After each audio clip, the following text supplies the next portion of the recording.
السلام علیکم جی. 9 مئی کے بظاہر جو اثرات ہیں وہ تو آپ دیکھ رہے ہیں.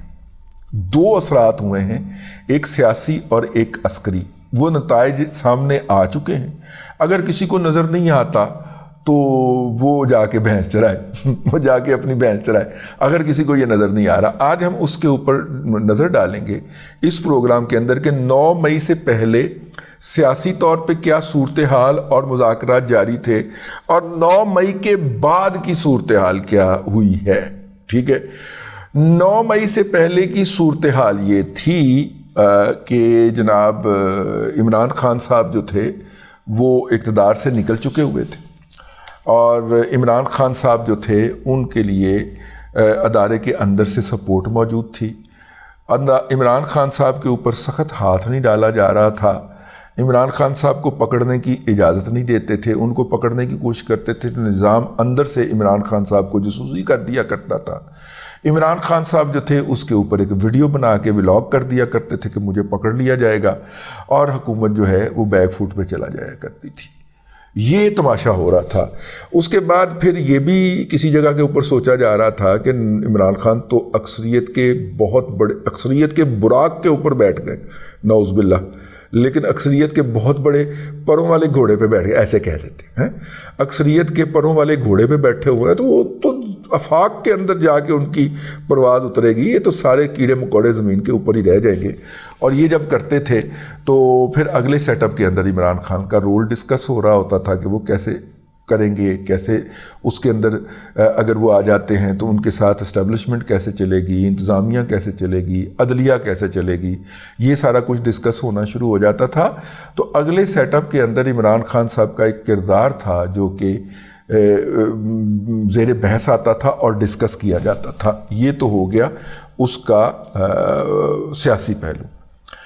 جو دفاعی پہلو اس کا یہ تھا کہ 2004 میں کہتا ہوں, لیکن دوست کہتے ہیں نہیں 2014 سے, کچھ لوگ کہتے ہیں 2008 سے, لیکن میں 2004 سے کہتا ہوں. 2004 میں جب امریکہ سے پیسہ آنا شروع ہوا اور 5th جنریشن ہائیبرڈ وار کا بنیاد رکھی گئی, جس میں سے دیہڑی لگا کے جنرل عاصم باجوہ صاحب جو تھے انہوں نے پاپا جان پیزے کی 105 کمپنیاں بنائی امریکہ اور پوری دنیا کے اندر.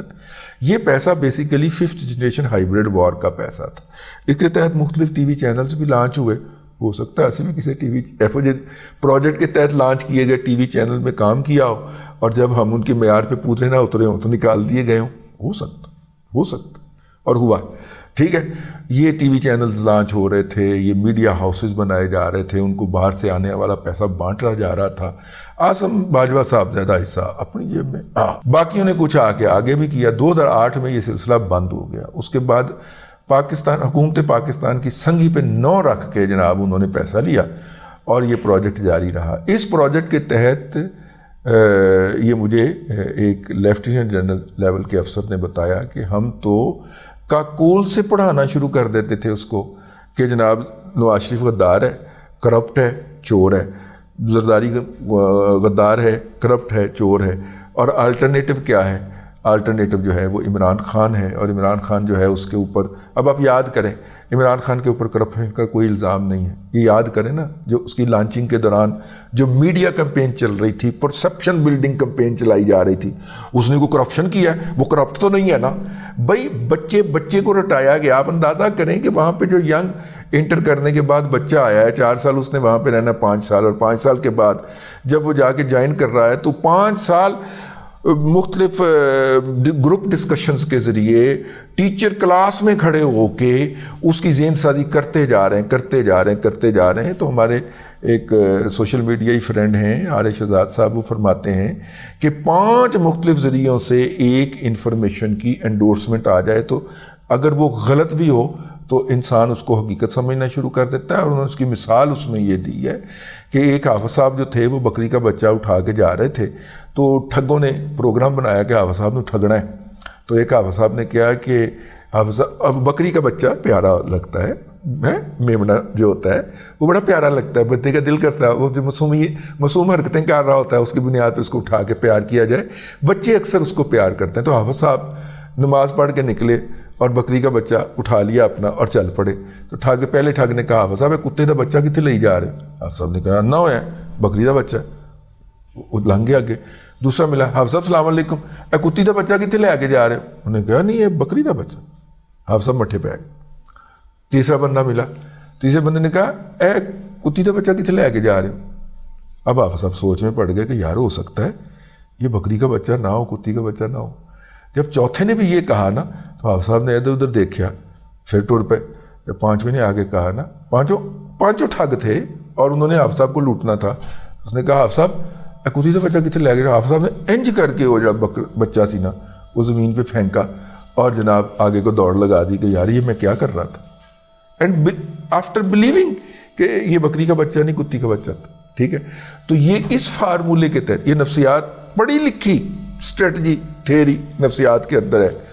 اس کے اندر جب آپ کو ٹی وی پہ بیٹھا ہوا ایک جھوٹ بلایا جائے کہ نواز شریف کا جو باپ تھا اس کی جناب چوک دالرہ کے اندر تو ایک لوہے کی نہیں وہ کیا ہوتا ہے ایک کباڑیے کی دکان تھی اور یہ حکومت میں آ کے لوٹ مار کر کے کھربوں پتی ہو گیا.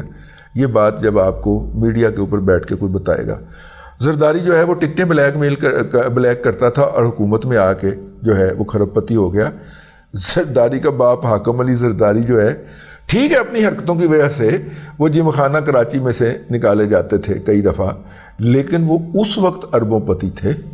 ٹھیک ہے نا اس وقت کے اربوں پتی تھے لیکن وہ ٹکٹ بلیک کرتا تھا اور وہ اس کے اوپر یہ بات آپ کو ٹی وی سے بتائی جا رہی نمبر 1 ریڈیو سے بتائی جا رہی نمبر 2 یہ بات آپ کو اب سوشل میڈیا آ گیا سوشل میڈیا کے ذریعے بتائی جا رہی ہے نمبر 3 یہ بات آپ کو حسن نثار جیسے ذہنی طور پہ بیمار اور سک مائنڈڈ جو ہیں وہ کالم لکھ کے بتا رہے ہیں. یہ بات جو ہے وہ آپ کو اسلام فروش اوریا مقبول جان اور ہارون رشید بتا رہے ہیں. 5 ذریعے پورے ہو گئے اور 5 ذریعے پورے ہو گئے تو اس کے بعد آپ نے بلیو کر لی. یہ ہوا اس قوم کے ساتھ. ٹھیک ہے. تو اب یہ جو ان کو جھوٹ کے اوپر ایمان دلوا دیا گیا اور وہ ایمان لے آئے.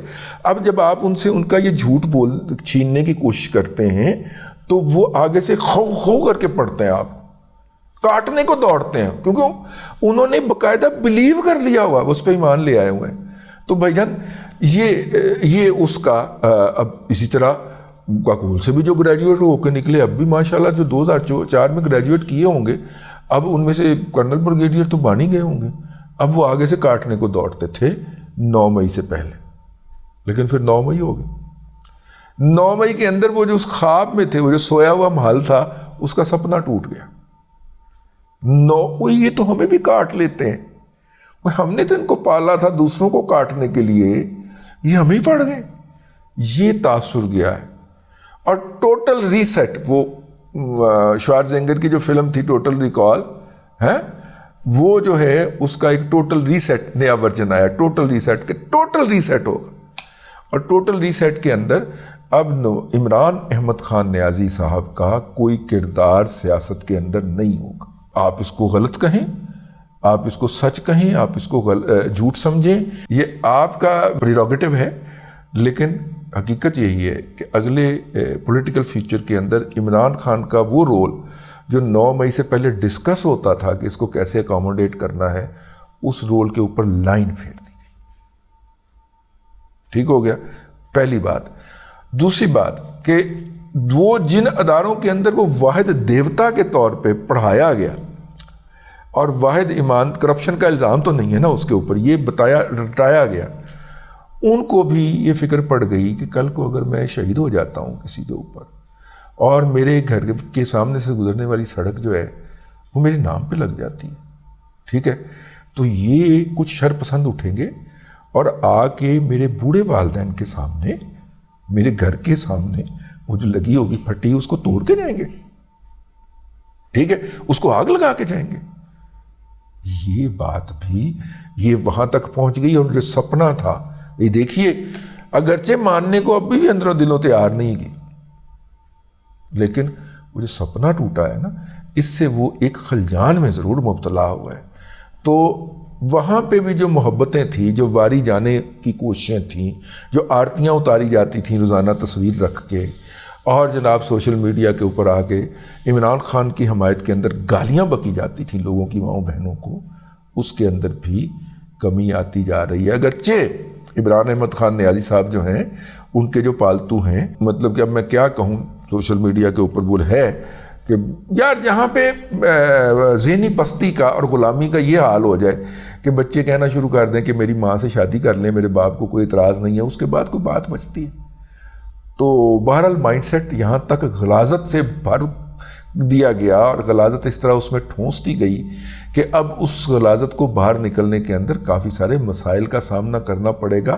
کچھ دن تو دیں ان کو، کچھ ان کو حقیقت کھلانے کی کوشش تو کریں۔ میرے بابا جی خدا بخش جن کے پاس میرا بچپن گزرا ہے، تو وہ سنایا کرتے تھے ایک کہانی کہ ایک پرانے زمانے کے اندر کانگڑو ہوتے تھے۔ کانگڑو کیا ہوتے تھے؟ وہ لوگوں کے بچوں کو اغوا کر کے اور ان کا گوشت کھایا کرتے تھے، ٹھیک ہے؟ تو وہ ایک صاحب جو تھے، یہ کانگڑو کی میں نے آپ کو ڈیفینیشن بتا دی، تو ایک صاحب جو تھے وہ انہوں نے اپنی پگ کھولی تو ان کے دونوں کان نہیں تھے، یہ اکھاڑ دیے ہوئے تھے کسی نے، ٹھیک ہے؟ تو ان سے پوچھا گیا کہ آپ کے کان کیوں نہیں ہیں؟ اس نے کہا میں جوانی میں کانگڑو ہو گیا تھا، یعنی کہ وہ انسانی گوشت کھایا کرتے تھے، ٹھیک ہے؟ تو انہوں نے کہا پھر، انہوں نے کہا میں ایک جگہ پہ گیا ستلج کے کنارے، وہاں پہ ایک خیمہ لگا ہوا تھا، ٹپری وہاں سے بیٹھے ہوئے تھے، اس میں ایک بندہ جو تھا وہ اپنی بھینس جو تھا اس کا دودھ نکال رہا تھا، اور چارپائی کے اوپر بچہ کھیل رہا تھا، اور پرے چولہے کے آگے اس کی بیوی بیٹھی کام کر رہی تھی۔ تو میں نے کافی دیر سروے کر کے میں ادھر ادھر چھپا رہا، پھر ایک دم جب میں نے دیکھا کہ وہ ان کے میاں بیوی دونوں مصروف ہیں، میں نے چھلانگ لگائی اور بچہ اٹھا کے میں وہاں سے بھاگ گیا۔ تو بھاگتے وقت میں نے یہ آواز سنی اس کی بیوی کی اپنے میاں کو کہ ہمارا بچہ کانگڑو لے گیا۔ تو میاں نے سر نہیں اٹھایا، وہ سکون سے دودھ دوتا رہا، ٹھیک ہے؟ اور دودھ دو کے اس نے بالٹی جو بھی کیا کہتے ہیں اس کو، گڑوی جو تھی، وہ اپنی بیگم کے حوالے کی، اور اس نے کہا کہ اچھا میں پھر آیا۔ کہتا جی میں بہت بھاگا، وہ بندہ میرے مگر خیر میں وہاں پہ جہاں میرا ٹھکانا تھا وہاں پہ میں جا کے چھپ گیا، اور چھپ کے اس بندے نے دونوں ہاتھوں سے وہ جو درخت کی شاخیں زمین پہ لگی ہوئی تھیں اور اس کے اندر ایک جگہ تھی، میں اس پہ لے گیا، میں نے کہا میں محفوظ ہوں۔ اس نے کہا، اس نے ایسے کر کے، طاقتور آدمی تھا، پاورفل تھا، ایسے ہلایا اور اندر آ کے تو تھوڑی بہت رد و قدا کے بعد اس نے مجھے قابو کر لیا، اور قابو کر کے اس نے مجھے زمین پہ ایسے بٹھا کے میرے دونوں کانوں کو پکڑ کے ایسے باہر نکالا، ٹھیک ہے؟ کہتا ایک ہاتھ پہ اس نے بچہ اٹھایا اور دوسرے ہاتھ پہ نا وہ مجھے میری یہ والی یہاں سے پکڑی وینی، اور وینی پکڑ کے تو مجھے گھسیٹتا ہوا واپس اپنی جگہ پہ لے کے گیا، اور وہاں پہ جا کے اس نے مجھے باندھ دیا، اور باندھنے کے بعد اس نے مجھے پہلے دن جو خوراک دی وہ روٹی کے ساتھ دودھ تھا، اور کہتا میں نے الٹی کر دی۔ پھر اس کے بعد وہ روزانہ مجھے یہ پہلے مجھے تھوڑی سی خوراک ختم ہونا شروع ہوئی، میں الٹی کر دیتا تھا، تو پھر مجھے آہستہ آہستہ ہضم ہونا شروع ہو گئی، تو 40 دنوں کے اندر میں نارمل انسانی خوراک پہ آ گیا، جبکہ اس سے پہلے میں انسانوں کا گوشت کھایا کرتا تھا، ٹھیک ہے؟ اور پھر میں ایک نارمل انسان بن گیا۔ پچھلے دنوں یہ اگر آپ کو یاد ہو، کے پی میں کچھ فیملیاں پکڑی گئی تھیں جو انسانی گوشت کھاتے تھے، وہ کانگڑو تھے، ہماری جو سینٹرل پنجاب کی زبان ہے اس کے اندر اس کو کانگڑو کہتے ہیں، ٹھیک ہے؟ تو بابا خدا بخش سے آج سے کچھ تقریباً 55 سال پہلے سنا ہوا یہ واقعہ مجھے یاد آ گیا۔ تو جن کو آپ نے جھوٹ اور غلاظت کھانے کی اور حرام کھانے کی عادت ڈالی ہوئی ہے، وہ الٹیاں کا، جب آپ انہیں حلال کا سچ کھلانے کی کوشش کر رہے ہیں تو الٹیاں کا آ رہے ہیں، ٹھیک ہے؟ اور الٹیاں کر کے اس وقت انہوں نے پورے معاشرے کے اندر گند ڈالا ہوا ہے۔ ان کی الٹیوں کو برداشت کریے، ان کے گند کے اوپر قطعاً آپ نے اریٹیٹ نہیں ہونا، یہ نارملائزیشن کی طرف جا رہے ہیں۔ اب تک کے لیے اتنا ہی۔ اللہ تبارک و تعالیٰ آپ کو آسانیاں عطا کرے اور آسانیاں خلق خدا میں تقسیم کرنے کی توفیق عطا کرے۔